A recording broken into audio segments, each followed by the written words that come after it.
We started the Fastrack program in 2011 as a program whose mission was to develop the next generation of fashion designers in South Africa. Why we did this is because we realized back then that we have talent in South Africa and on the African continent, but there was a lack of business skills and a real understanding of the fashion business.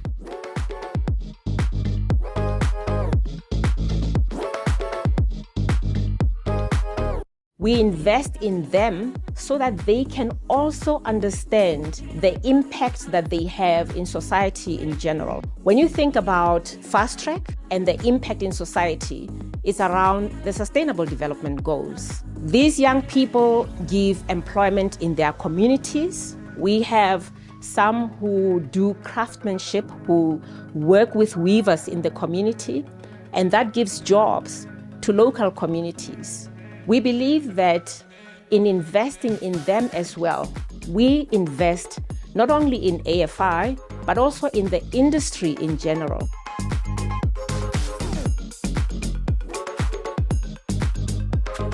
So the Fastrack program has, in my view, been very successful, and the testament to that are people like Rich Mnisi, Tebe Magugu, who is also the LVMH Prize winner, as well as Lani Rani, who sells at the Galeries Lafayette in Paris. And we also have had exceptional designers from the Fastrack program, like Ginewe, who is an exceptional young woman who designs our in-house brand, the AFI Privé.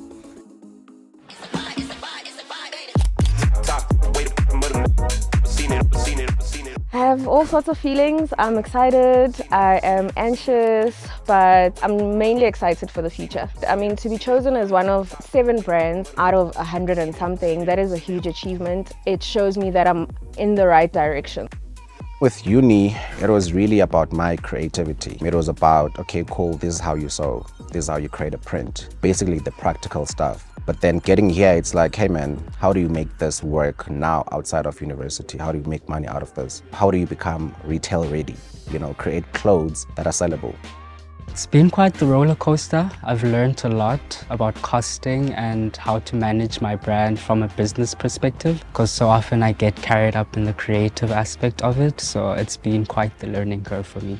The price of my garments is not defined by the garment itself, but more so the story and the experience that comes with being a Six consumer.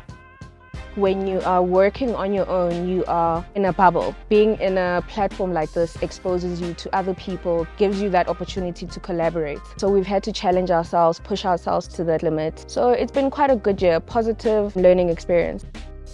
Zininzi into esizifundileyo, because usually siqhela usebenza sodwa, zange sabe competition, knowing ezinye designers and ukwazi ispace esine social media when it comes into nento kwenza ne fashion design. So sifunde into ezininzi. And also it was our first time getting judges judging our work, because we usually create collections and just showcase them. But now hearing their perspective and learning about making sure that your stuff is sellable, because we need to make money. But now we know how broad it is and what it takes to actually create a good brand.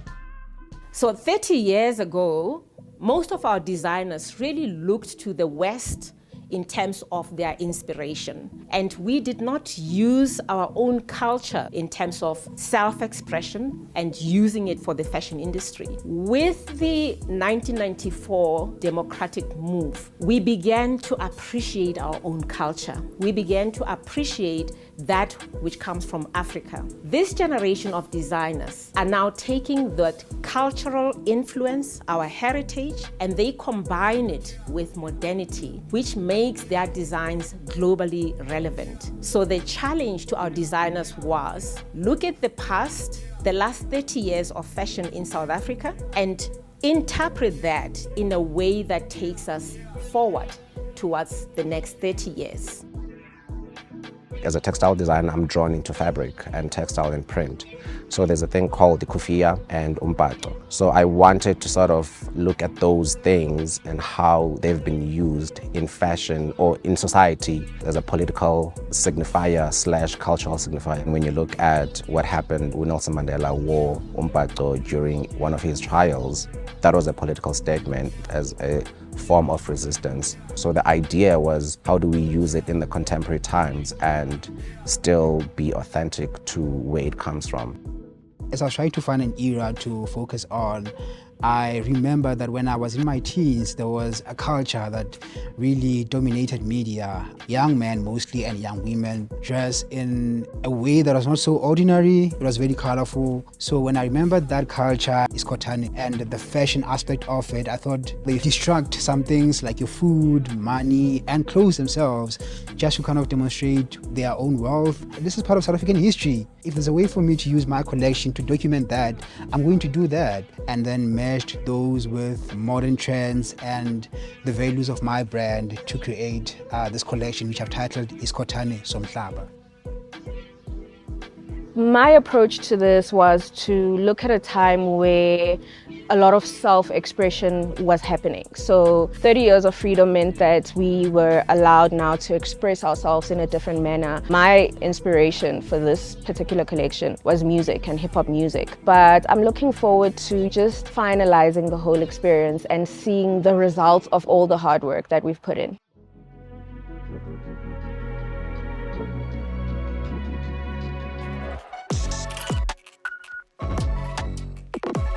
We are not only judging, but we are building someone's future. Beyond building someone's future, we are also trying to include them in this huge South African fashion puzzle.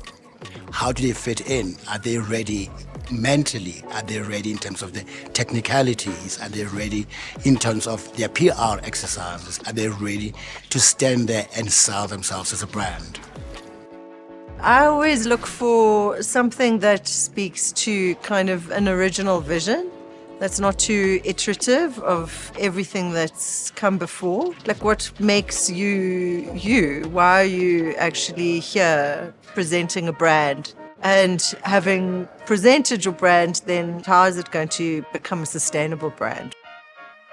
I have to convince like a panel of people to kind of understand what my brand stands for. But like throughout the whole year in this program, we've been doing a lot of presentations, how to sell our brands, how to communicate our models on sustainability or in a brand. So I'm kind of prepared thanks to AFI.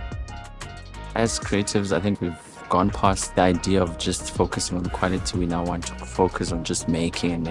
Primarily, as a designer, I think what's important is that you dress an emotion more than you dress an individual.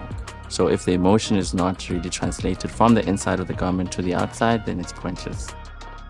You know, anything can happen today. The winner could be any one of us. So I'm excited for, any inevitability that's about to happen. I think this is a platform that's going to launch whoever wins to an even greater height. For me, the most important, how ready are you to be beyond a designer, to be able proudly to stand and represent your brand? But what you do is not just for yourself. Your hard work and legacy will open doors for others. So this person that wins this will have that responsibility of leaving this legacy that will open doors for other African designers. So it is really important that they have the work ethic, the hard work, they're able to change and evolve and constantly learn.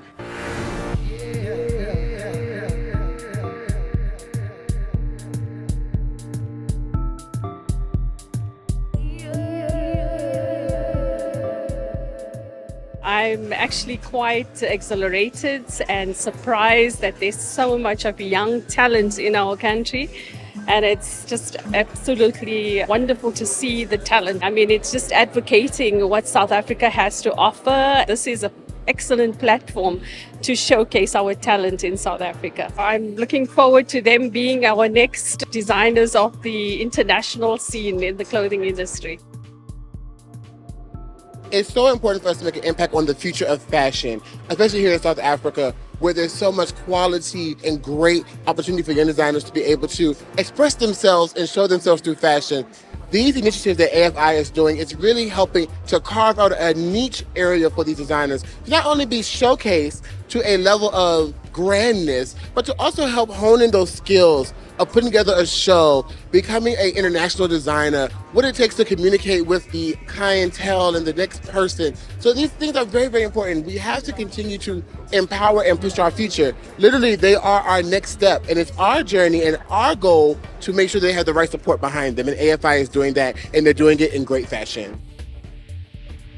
I'm a fashion designer actually, so this is really like up my alley. It's something I get extremely excited about, but just seeing that there's a platform that really does acknowledge young talent and upcoming designers and really just give them the platform to showcase their work, for me, I really, really do appreciate that. I love to celebrate them. So today here we are obviously doing a prize giving, but just seeing the designs, seeing the models already, I'm like, cool, I want that. So I'm giving that to myself. I welcome you to the Africa Fashion International Fast Track Grand Finale. We are going to find out who of our 7 finalists is going to be crowned the next AFI Fastrack Prize winner.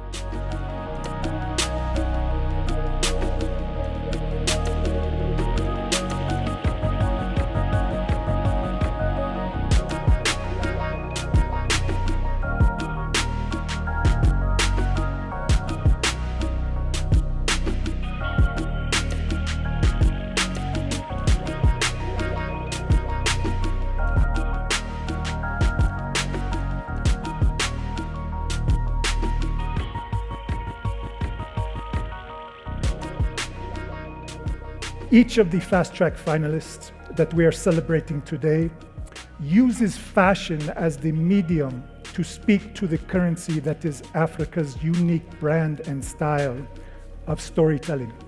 Our ambition is to expand our operations across markets in Europe and North America and to bring to the global consumer the purest form of brilliance and creative excellence from across this continent. The Fast Track Prize is a tremendous investment by AFI in the company's mission to champion African fashion to a level of global interest. Our role is to be that vehicle for these local brands. The creativity of the young talent that here today enables us not only to fill that void of interpretation, but will lead the expansion of African fashion as a fierce competitor.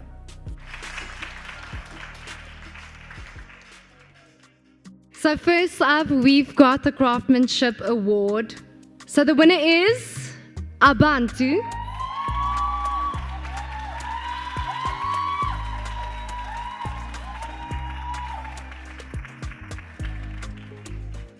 I mean, my intention here, having seen people that were part of the Fast Track program and the AFI family, it was like, hey, I want to be part of that because it means you're doing something right if you are within this program. So the intention, it's been met now. Next up, we've got the award for creativity and innovation, and it goes to Articles from Mars.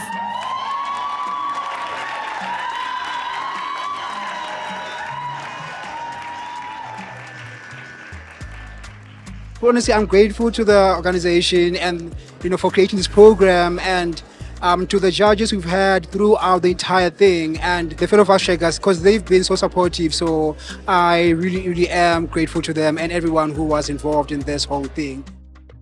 The AFI Fastrack Prize Young Designer of the Year is Lois.